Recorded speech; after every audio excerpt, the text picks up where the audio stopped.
Assalomu alaykum. Aka-uka quyon ishqibozlari. Quyonimiz suvda. O'zi 18-kuni bugun. Bollari chiqib, gnizdosini aylanyapti. Enasi ichkariga kirib ketyapti. Kepay beruvdik. Idishida ozgina qovurib qo'yatuvdi. Bollariga yengilgina qo'l deyapti.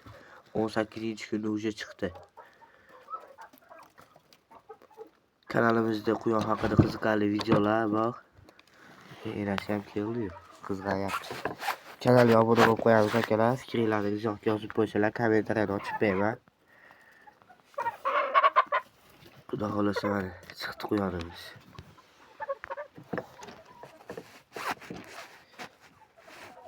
Bu quyonni zoti bizga anaqadan sotuvdi, sotgan aka. Rex bu quyonimiz zoti.